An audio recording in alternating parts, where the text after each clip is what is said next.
तो देखिए ये वाली वीडियो में हम बात करेंगे यहाँ पे जेके बोर्ड्स क्लास 11 के रिगार्डिंग एंड यहाँ पे हम देखेंगे टॉप 50 एमसीक्यूज जो कि काफ़ी ज़्यादा इंपॉर्टेंट होंगे। आपके कॉन्सेप्ट्स भी यहाँ पे चेक किए जाएंगे एंड साथ ही में जो आपके 10 ऑब्जेक्टिव्स पूछे जाते हैं वहाँ पे भी आपको काफ़ी ज़्यादा हेल्प करेंगे। इवन जो आपके 2 मार्क के क्वेश्चंस भी पूछे जाते हैं उनमें भी ये आपको काफ़ी ज़्यादा हेल्प करेंगे।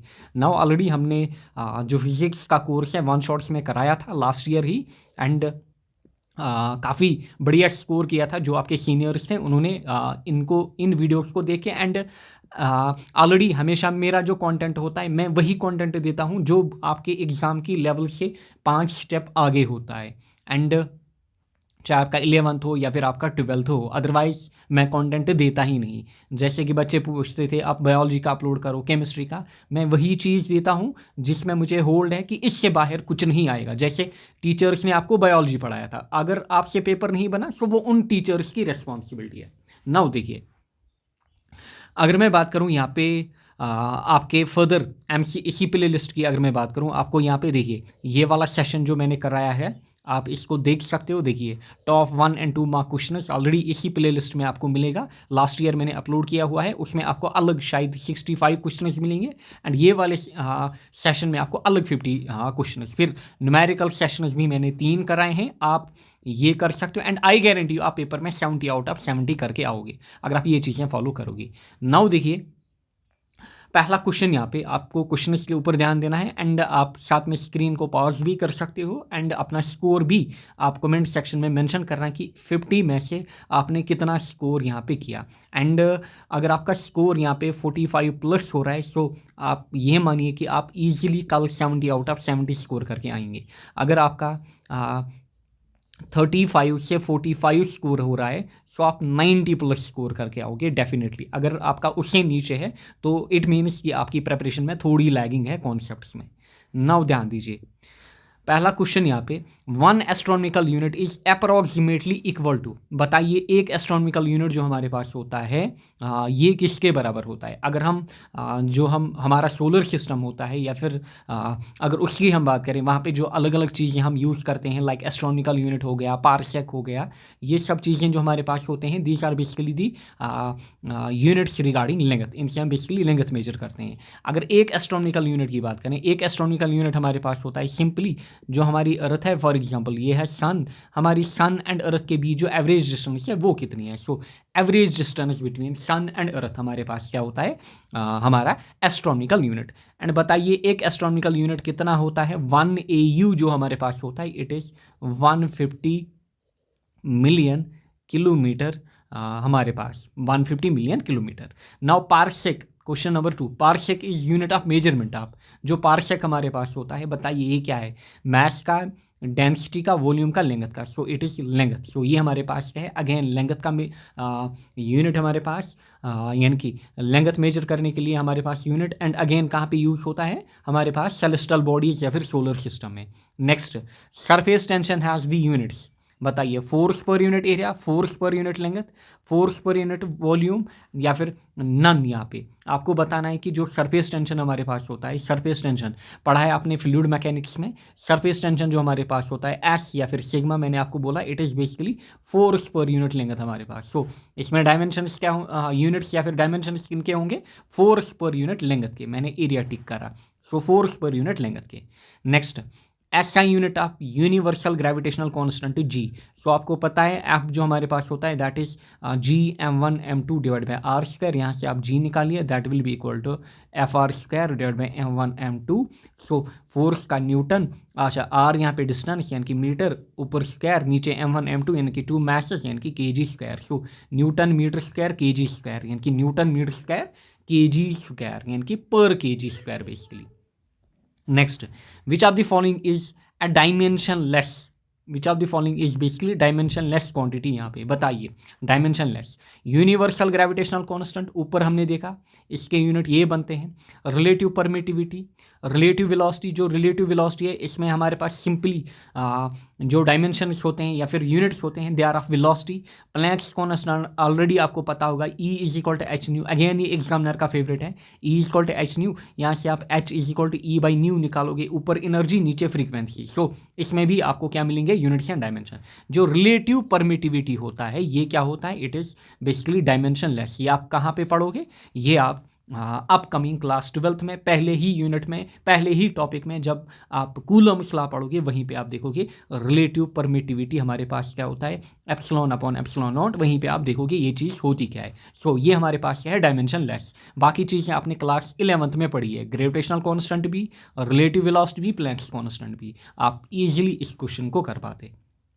Next, dimension of moment of inertia. बताइए, जो मोमेंट ऑफ इनर्शिया आई हमारे पास होता है दैट इज mr², m यहाँ पे मास, इनके डायमेंशन क्या होंगे m, r यहाँ पे डिस्टेंस या फिर लेंथ, सो डायमेंशन क्या होंगे l², so ml²। So dimension of moment of inertia. Next, which of the following represent the correct dimension of coefficient of viscosity.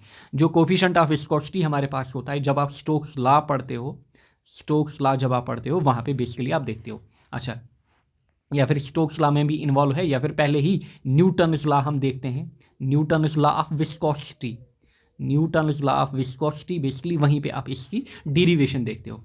सो हमारे पास इक्वेशन क्या है इसके लिए, बेसिकली यूनिट डायमेंशन निकालने के लिए आपको हमेशा फॉर्मूला या फिर इक्वेशन पता होनी चाहिए।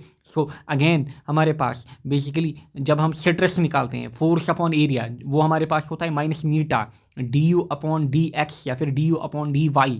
अच्छा, this is basically velocity gradient. ये हमारे पास क्या है, du by dx। Even last year board में क्वेश्चन पूछा था, बताइए जो वेलोसिटी ग्रेडियंट होगा इसके यूनिट एंड डायमेंशन क्या होते हैं। सो यहाँ पे ये इसके यूनिट एंड डायमेंशन है, समझ ऐसे आप वेलोसिटी ग्रेडियंट के यूनिट एंड डायमेंशन निकाल सकते हो, du बाई dx। सो ध्यान दीजिए, ध्यान दीजिए, नीटा आपको निकालना है, नीटा आपका क्या होगा, नीटा विल बी f बाई ए। अच्छा, x इधर जाएगा यानी कि dx, अच्छा u नीचे आएगा यानी कि du। सो यहाँ से आप इजीली अब निकाल पाओगे। देखिए f आपका यहाँ पे फोर्स के डायमेंशन क्या होते हैं, m1 l1 t-2 divided area, area के डायमेंशन l2, x यहाँ पे डिस्टेंस के डायमेंशन l, यहाँ पे u क्या है, वेलोसिटी के डायमेंशन lt-1। यहाँ पे आप देखेंगे आपका आंसर निकल के आएगा। देखिए l और l यहाँ से गया, एक l2 और ये l, सो m1 l-1। अच्छा, यहाँ से t-1, एक t-1 गया, सो यहाँ पे आपका क्या बचा, m1 l-1 t-1। So option ढूंढिए, m1 l-1 t-1। So these are the dimensions of coefficient of viscosity.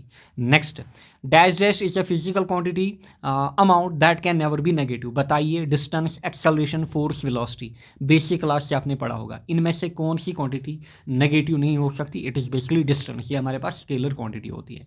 Next, number 9, dash is used to describe the overall motion of an object and to find its final position in terms of its initial position at a given time। बताइए, distance and speed, velocity and speed, distance and displacement and velocity. किसी object की for example ये है initial position, ये है final position निकालने के लिए या फिर ओवरऑल मोशन डिस्क्राइब करनी है। फॉर एग्जांपल इसने ये वाली पाथ लेंथ क्या की, ये वाली पाथ लेंथ ट्रैवल की, एंड आपको पता होगा कि जब एक पार्टिकल कोई पाथ लेंथ ट्रैवल करता है उतने ही टाइम में वो बेसिकली डिस्प्लेसमेंट भी कवर करता है। सो डिस्टेंस एंड डिस्प्लेसमेंट, क्योंकि पाथ लेंथ जो होती है इट इज़ बेसिकली डिस्टेंस हमारे पास, ये इंपॉर्टेंट होते हैं कि मोशन में क्या करें। मोशन में बेसिकली पोजीशन चाहे इनिशियल हो या फिर फाइनल पोजीशन हो या फिर ओवरऑल मोशन लोकेट करने में हेल्प करते हैं किसी भी ऑब्जेक्ट का। Next, if the distance traveled by an object is 0, what will be the displacement of the object। आपको पता होगा जो डिस्टेंस हमारे पास होती है दैट इज ऑलवेज ग्रेटर और इक्वल टू डिस्प्लेसमेंट, यानी कि जो डिस्टेंस होगी वो या तो ज़्यादा होगी या तो इक्वल होगी डिस्प्लेसमेंट के, कभी कम नहीं हो सकती। अच्छा, क्वेश्चन बोल रहा है कि if distance travelled bye N object is 0, अगर डिस्टेंस 0 है इसका मतलब डिस्प्लेसमेंट भी क्या होगी, हमारे पास 0 ही होगी। सो ढूंढिए ऑप्शन यहाँ पे। So the what will be the displacement क्या होगी हमारे पास, 0। नंबर 11 यहाँ पे, an object is thrown upwards एक ऑब्जेक्ट को आपने क्या फेंका, अपवर्ड्स फेंका, अच्छा it returns it reach height of 100 metre, so इसने कितनी हाइट ट्रेवल की यहाँ पे 100 metres, and then returns to the thrower, फिर ये वापस रिटर्न कर रहा है थ्रोवर की ओर, आपको बोल रहे हैं the actual displacement of object is 50 metre, total distance travelled by object is 0, नहीं टोटल डिस्टेंस क्या होगी 200, अच्छा फिर actual displacement of object is यहाँ पे 100, द एक्चुअल डिस्प्लेसमेंट ऑफ 0। आपने ये भी पढ़ा होगा कि जब भी कोई बॉडी या ऑब्जेक्ट इनिशियल पोजीशन से फॉर एग्जांपल फाइनल गया, फिर फाइनल से वापस इनिशियल आया, डिस्प्लेसमेंट क्या होती है, डिस्प्लेसमेंट हमेशा 0 होती है। सो इस केस में जो डिस्प्लेसमेंट होगी वो क्या होगी, जो डिस्प्लेसमेंट होगी that will be 0। Next, zero acceleration means, zero acceleration का मतलब हमारे पास क्या होता है बताइए। जीरो एक्सेलरेशन जब हम बोलते हैं कि किसी बॉडी में जीरो एक्सेलरेशन है, सो अगर हम बात करें एक्सेलरेशन जीरो, इसका मतलब जो वेलोसिटी होगी दैट विल बी कांस्टेंट, या फिर वेलोसिटी क्या होगी, वेलोसिटी हमारे पास यूनिफॉर्म होगी, क्योंकि जो एक्सेलरेशन हमारे पास होता है that is rate of change of velocity, या फिर dv/dt, या फिर एक्सेलरेशन जो हमारे पास होता है that is basically slope of vt graph. So अगर हमारे पास वेलोसिटी क्या है, अगर हमारे पास वेलोसिटी कांस्टेंट या फिर यूनिफॉर्म है, एक्सेलरेशन 0 होगा।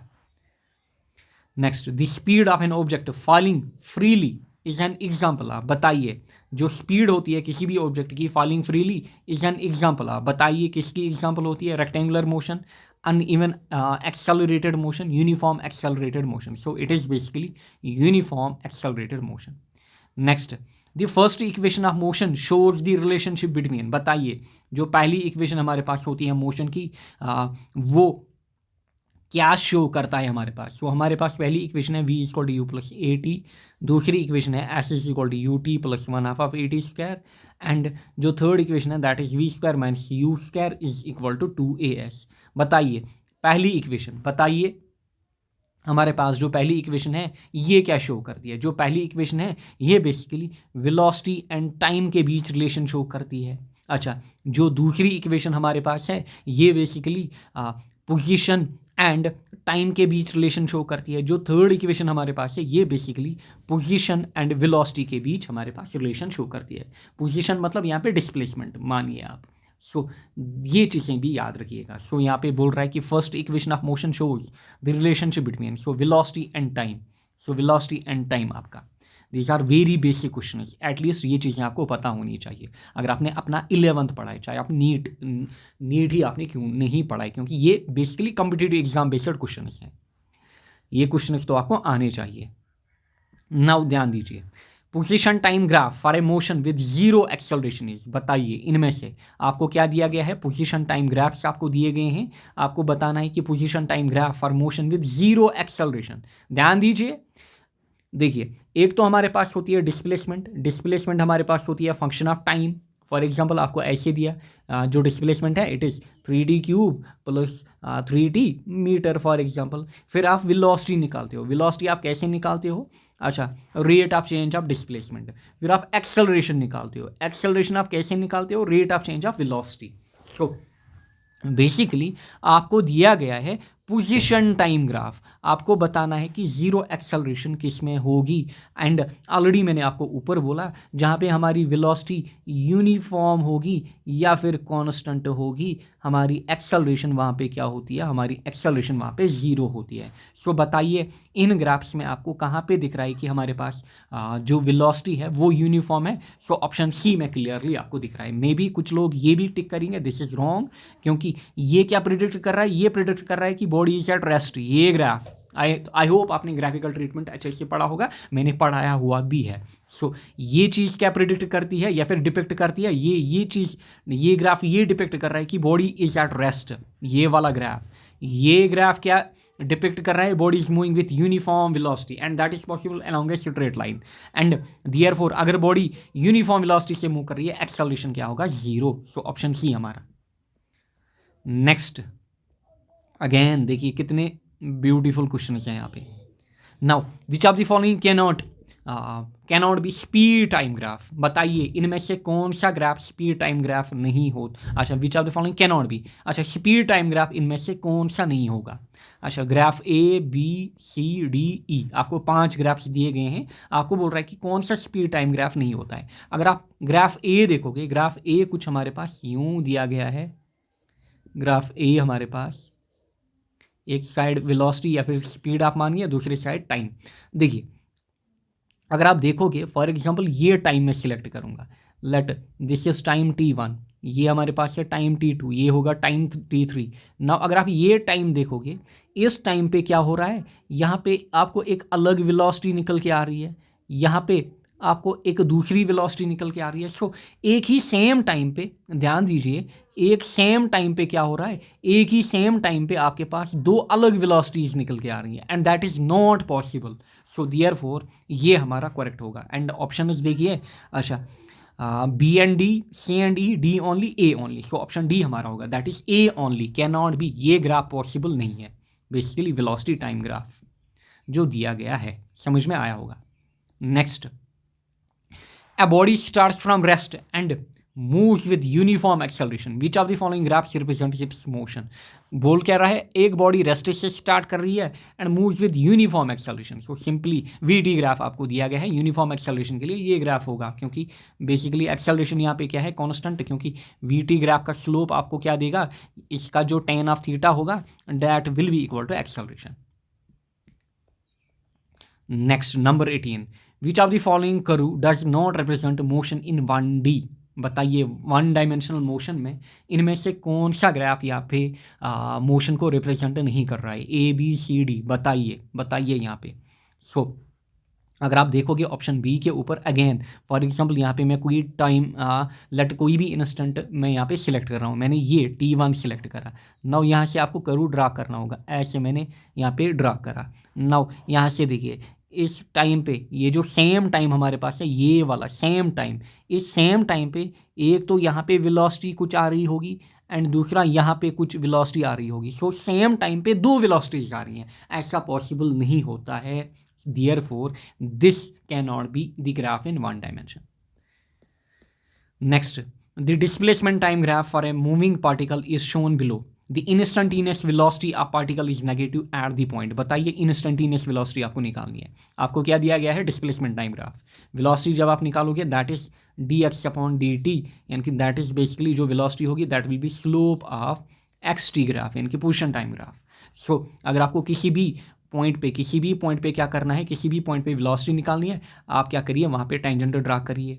सो ये आपने टेंजेंट ड्रा किया, अच्छा, ये आपने टेंजेंट ड्रा किया, ये आपने टेंजेंट ड्रा किया, ये आपने टेंजेंट ड्रा किया। ड्रा करना है आपको किसके साथ, हॉरिजॉन्टल के साथ। ये एंगल थीटा, ये एंगल थीटा, ये एंगल थीटा, ये एंगल थीटा। बताइए, तीन जो आपके पास 4 पॉइंट्स दिए गए हैं, कहाँ पे आपका एंगल नेगेटिव आ रहा है। सो क्लियरली इस पॉइंट पे आपका जो एंगल है वो नेगेटिव आ रहा है। बाकी सभी में देखिए, इसमें पॉजिटिव एंगल, यहाँ पे पॉजिटिव एंगल, यहाँ पे पॉजिटिव एंगल। सो डी जो ई हमारे पास है, ई ओनली, यानी कि A, the instantaneous velocity of the particle is negative at point A.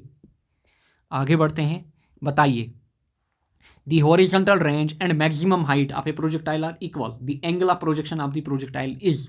Question क्या बोल रहा है, पढ़ाया हुआ है, horizontal range is equal to maximum height. जो रेंज हमारे पास है that is equal to height या फिर मैक्सिमम हाइट। बताइए, अच्छा बताइए, ये किस एंगल पे होता है हमारे पास। तो ये होता है 76 डिग्री पे। ये हमारे पास क्या होता है, ये हमारे पास होता है बेसिकली 76 डिग्री पे। पढ़ा है आपने सभी चीज़ें। सो 76 डिग्री पे होता है एंड 76 डिग्री पे tan ऑफ थीटा जो होता है, tan ऑफ थीटा का वैल्यू कितना होता है, 4। अगर मैं थीटा निकालूं, थीटा मेरे पास क्या होगा, थीटा मेरे पास tan इनवर्स 4 होगा। Therefore R is equal to H at theta equal to tan inverse 4। समझ में आया होगा। Now if the magnitude of sum of two vectors is equal, देखिए मैग्नीट्यूड की बात कर रहा है, sum of two vectors is equal to magnitude of difference of two vectors. For example मेरे पास दो वेक्टर्स हैं a प्लस b, इनका जो मैग्नीट्यूड है that is equal to difference of two vectors, इनकी difference of magnitude of two vectors, इनके a plus b जो मेरे पास है it is equal to a minus b। अच्छा, then the angle between these two vectors, बताइए एंगल क्या होगा। सो सिंपली आपको क्या करना होगा, a magnitude of under root a plus b क्या होता है, a square plus b square plus 2ab cos theta हमारे पास। Similarly magnitude of a minus b क्या होगा, ए स्क्वायर प्लस यहाँ पे हमारे पास b square minus 2ab cos of theta. So यहाँ से जब आप बेसिकली क्या करोगे, जब आप यहाँ से कैलकुलेशन करोगे, रूट और रूट गया, ए स्क्वायर बी स्क्वायर गया, ए स्क्वायर बी स्क्वायर गया, अच्छा माइनस को इधर आप लाओगे, ये क्या बनेगा, पॉजिटिव। सो आपके पास बनेगा 4ab cos of theta equal to 0। अच्छा इसमें से 4ab जो होगा that will not be equal to 0, therefore इसमें क्या होगा, cos of theta will be equal to 0। Cos theta कब हमारे पास 0 होता है, जब थीटा का वैल्यू क्या होता है, 90 डिग्री। समझ में आया होगा। So theta equal to 90 degree.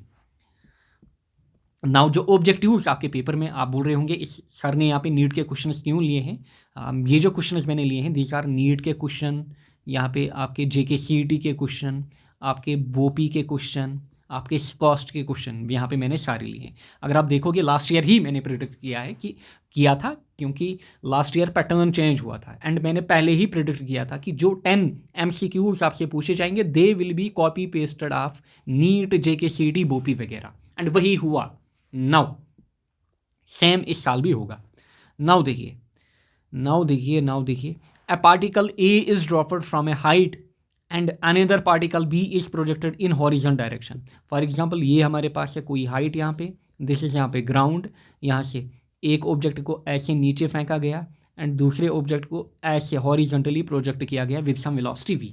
अच्छा with speed of 5 metre per second. अच्छा इसको प्रोजेक्ट किया गया विद स्पीड ऑफ, जो बी ऑब्जेक्ट हमारे पास है, ये है बी, ये है ए हमारा। अच्छा with 5 metre per second from the same height, ध्यान दीजिए सेम हाइट। अच्छा देन करेक्ट स्टेटमेंट इज, बताइए correct statement, particle A will reach at ground first with respect to particle B, particle B will reach at ground first with respect to particle A, both particles will reach at ground simultaneously, both particles will reach at ground with same speed.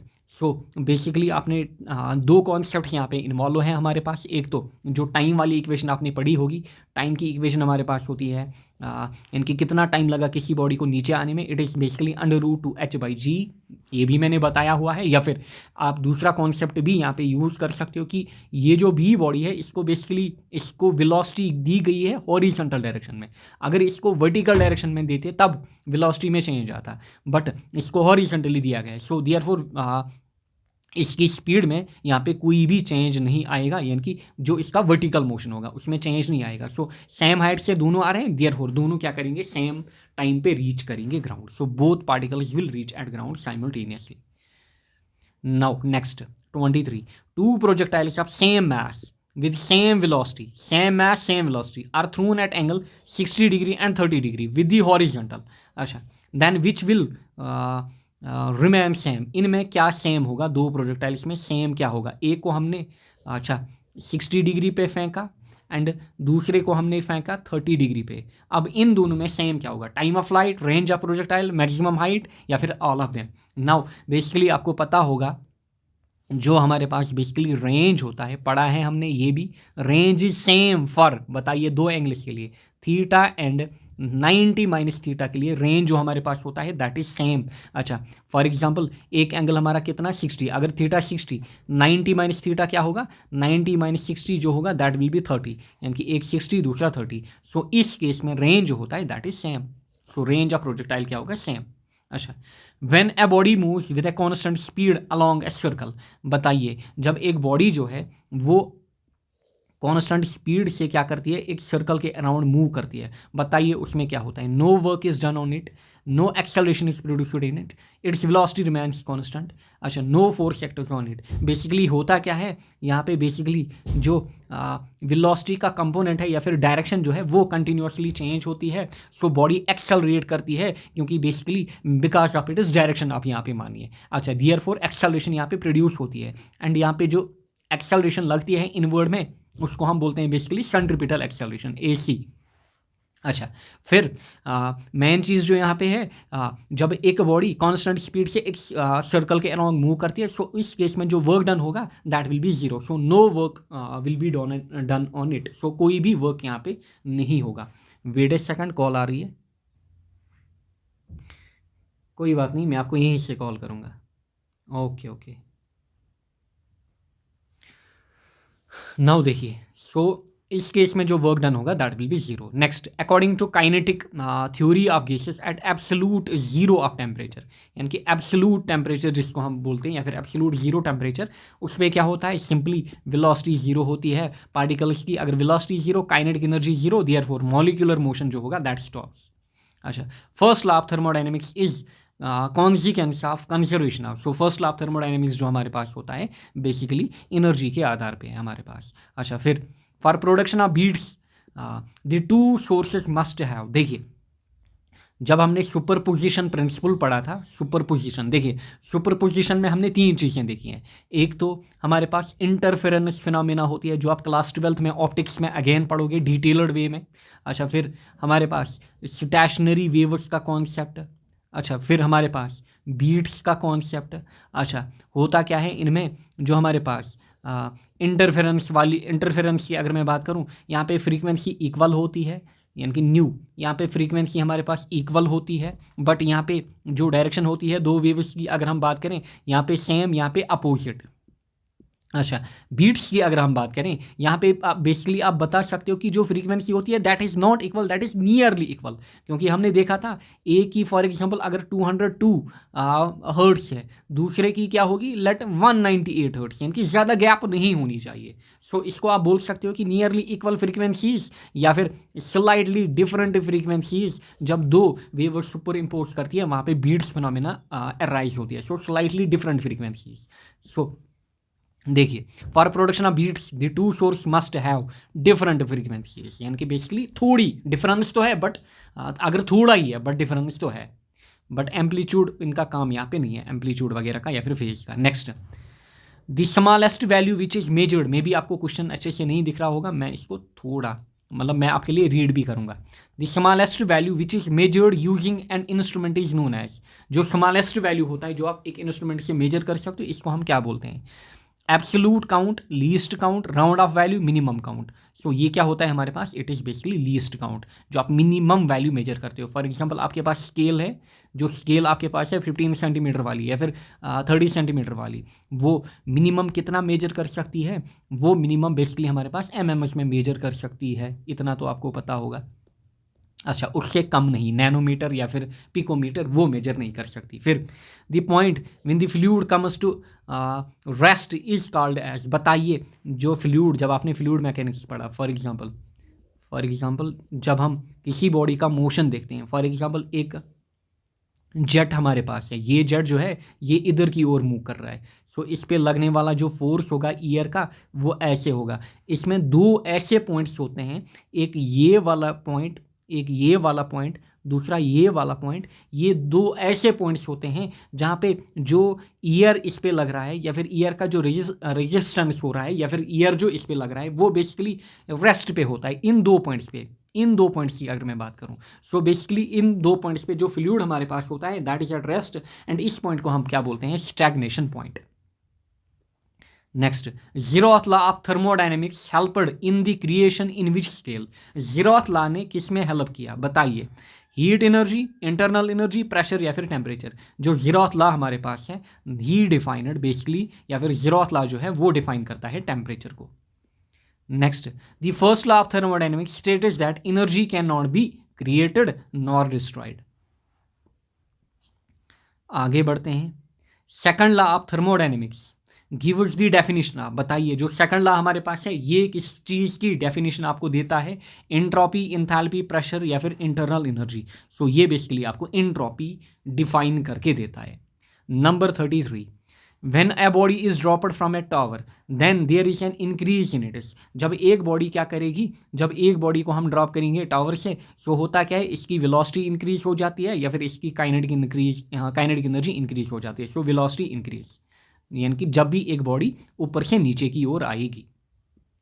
अच्छा, ratio of force and acceleration measures, यानी कि force upon acceleration का ratio अगर आप लोगे, ये क्या major करके देगा, आपको पता होगा जो एफ हमारे पास है that is m a. So यहाँ से एफ बाई ए क्या होगा, एफ बाई ए एम होगा। Inertia impulse velocity momentum. So आपको मैथ्स नहीं दिया गया है, बट यू नो दैट जो मैथ्स होता है that is the measure of inertia. So inertia यहाँ पे हमारा आंसर रहेगा। Next, the work done by the system is equal to the decrease in its internal energy in a system which undergoes a change. What kind of change the system has undergone? देखिए question क्या बोल रहा है, ध्यान से पढ़िए। The work done by the system is equal to decrease in internal energy, यानी कि जो वर्क डन है that is equal to decrease in internal energy. बताइए ये कौन सा सिस्टम है, isothermal, isochoric, isobaric, adiabatic. So ऐसा आपको कहाँ पे दिखता है बेसिकली, बताइए। जो हमारे पास फर्स्ट लॉ ऑफ थर्मोडायनेमिक्स है, आप क्या यूज़ करोगे, आप फर्स्ट लॉ ऑफ थर्मोडायनेमिक्स की इक्वेशन यूज़ करोगे। इक्वेशन हमारे पास क्या है, सिंपली डेल क्यू जो हमारे पास है that is del U plus del W. अच्छा, एडियाबैटिक के लिए हमारे पास क्या होता है, जो डेल क्यू होगा that will be zero, del U plus equal to del U plus del W, या फिर डेल डब्ल्यू जो होगा हमारे पास that will be equal to minus del U. So adiabatic के लिए। Next, if upon tilting the center of gravity remains at the same height then the body is said to be in, basically आपने ये rotational motion में भी पढ़ा होगा, या फिर अगर मैं इंजीनियरिंग की बात करूँ वहाँ पे हम बेसिकली फ्लूइड स्टैटिक्स में भी ये चीज़ पढ़ते हैं। अच्छा, नाउ देखिए, नाउ सिंपली हमारे पास एक तो होता है स्टेबल इक्विलिब्रियम, फिर हमारे पास होता है अनस्टेबल इक्विलिब्रियम, फिर हमारे पास होता है न्यूट्रल इक्विलिब्रियम। नाउ अगर मैं बात करूं यहाँ पे स्टेबल इक्विलिब्रियम की, जो स्टेबल इक्विलिब्रियम होता है उसमें जो हमारे पास सी जी जो होता है वो अपवर्ड शिफ्ट करता है, एंड जो अनस्टेबल होता है इसमें जो सी जी हमारे पास है वो डाउनवर्ड की ओर शिफ्ट होता है। न्यूट्रल इक्विलिब्रियम में वो सेम रहता है, सेम हाइट पे। अच्छा, in if upon tilting centre of gravity remains at the same height then the body is said to be in. So body क्या होगी, न्यूट्रल इक्विलिब्रियम में। Next, the centrifugal force always acts. बताइए जो centrifugal force होता है that always acts towards the centre in tangential direction away from the centre outside the plane of motion.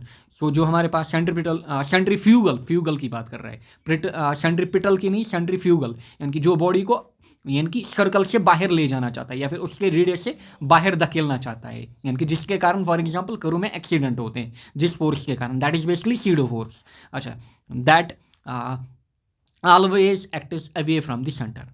Next, according to the work energy theorem, अच्छा, total change in the energy is equal to, so work energy जो theorem हमारे पास है उसमें जो basically हमारे पास total change in kinetic energy जो होती है that is equal to basically work done. So ये किसके बराबर होता है, टोटल वर्क डन के बराबर। अच्छा, स्मॉलेस्ट वैल्यू फिर से क्वेश्चन आया वही लीस्ट काउंट वाला। Next, for the motion with uniform velocity the slope of velocity time graph, and जिन्होंने मेरे लेक्चर्स देखे होंगे एक एक क्वेश्चन आपका बनेगा, एंड इसीलिए जो मेरी लेक्चर सीरीज है that is not only beneficial for board, आपके नीट के बेसिक्स,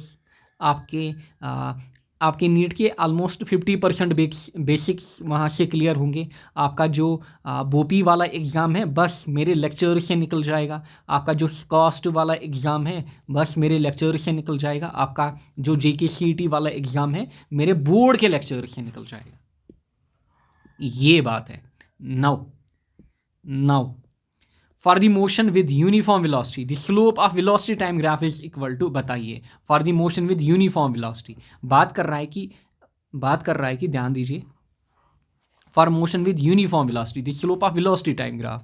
so हमारे पास क्या है, velocity time graph। ऑब्जेक्ट क्या मूव कर रहा है, विद यूनिफॉर्म वेलोसिटी, ये ऑब्जेक्ट मूव कर रहा है विद यूनिफॉर्म वेलोसिटी, यानी कि वेलोसिटी क्या है, कांस्टेंट। स्लोप देखिए जो हमारे पास एक्सेलरेशन होती है that is equal to basically slope of VT graph. अच्छा, अगर वेलोसिटी हमारे पास है यूनिफॉर्म या फिर कांस्टेंट, एक्सेलरेशन क्या होती है, जीरो, इसका मतलब स्लोप क्या होगा, zero. Now the value of acceleration due to gravity of earth at the equator is less than that of poles. ये हमारी अर्थ का इक्वेटर, ये हमारे पास क्या, ये हमारे पास पोल्स यहाँ पे। अच्छा, आपको पता होगा जो रेडियस हमारे पास होता है बेसिकली जो रेडियस हमारे पास होता है, radius at equator is greater than radius at poles. And आपको पता होगा जो जी हमारे पास है दैट इज Gm/r²। सो जितना आर हमारे पास ज़्यादा होगा उतना जी क्या होगा, उतना कम जी होगा हमारे पास। देयरफॉर जो हमारे पास Gp यानी कि पोल्स पे होगा वो ग्रेटर होगा इक्वेटर के कंपैरिजन में। सो अगर आप यहाँ पे देखोगे ये बेसिकली रेडियस के कारण सब चीज़ें हो रही हैं, बट यहाँ पे रेडियस वाला कोई भी ऑप्शन नहीं है। मैं आपको ऑप्शन क्या दिए हैं, shape and rotation of earth, mass of sun, mass of earth, mass of moon. So आप बेसिकली इसको टिक करके आओगे shape and rotation of earth. Next, a player throws a ball upwards with an initial speed of इतना। So एक player ने क्या किया, ये है ग्राउंड फॉर एग्जांपल, यहाँ से नीचे बॉल फेंकी, बॉल यहाँ तक चली गई। अच्छा, what is the direction of acceleration during the upward motion of ball. देखिए, चाहे हमारे पास बॉल नीचे आए या फिर ऊपर जाए, हमेशा जो जी लगेगा, जी हमेशा नीचे की ओर लगेगा। जो जी होगा वो बेसिकली क्या लगेगा, नीचे की ओर लगेगा। सो जो डायरेक्शन ऑफ एक्सेलरेशन होगी that will be always downward, so vertically downward. Next, according to which of the following principles does a rocket work in space? Principle of conservation of momentum, conservation of mass, conservation of energy, conservation of speed. So it is based on principle of conservation of momentum. अच्छा, next, for maximum range the angle of projection should be. बताइए R max के लिए जो range हमारे पास होता है, R is equal to U² sine 2θ/g। अगर आपको आर मैक्स निकालना है तो आप थीटा कितना यूज़ करते हो, 45 डिग्री। अच्छा, ट्रेजेक्ट्री और path of a projectile is straight line, circle, parabola, hyperbola. So जो प्रोजेक्टाइल होता है उसकी जो पाथ होती है that is parabolic. Motion of a spinning top, जो शिपनिंग टॉप होता है जब हम बचपन में खेलते थे उसका जो मोशन होता है, बताइए किस टाइप का होता है, सेंट्रीपिटल फोर्स, अच्छा centrifugal force, gravitational force, frictional force, यानी कि उसमें कौन सा फोर्स हमारे पास इन्वॉल्व होता है, it is basically centripetal force. या फिर सेंट्रीपिटल फोर्स की अलग एग्जांपल्स हमारे पास है कार टर्निंग की, या फिर जो हमारी अर्थ है सन के अराउंड उसका motion. Next, which of the following is not related to universal law of gravity. बताइए इनमें से कौन सा रिलेटेड नहीं है। The force that binds us to the earth, जी हाँ। Moon movements around the earth, जी हाँ। Tidals due to moon and sun, basically जो टाइडल्स हमारे पास होती है due to moon and sun, इसमें भी again universal law of gravity का रूल हमारे पास है। Movement of earth around the moon, जी नहीं। सो डी हमारा क्या होगा, ये इनकरेक्ट है यहाँ पे। So moon movement around the earth, not movement of earth around moon. Next, Bernoulli theorem deals with the principle of, बताइए बर्नौली थ्योरम यहाँ पे कंजर्वेशन ऑफ एनर्जी के ऊपर डिपेंड करता है हमारे पास। अच्छा, next, the main reason for heat transfer between fluid and gas is, यानी कि जब हम फ्लूइड्स की बात करते हैं, चाहे हमारे पास कोई लिक्विड हो, क्योंकि फ्लूइड्स में हमारे पास लिक्विड प्लस गैसेस आते हैं, सो इनमें हमें मेन जो हीट ट्रांसफर दिखता है that is basically convection. Next, in which eight which it is basically eight which temperature is the density of water. Maximum सभी चीज़ें मैंने आपको कराई हैं।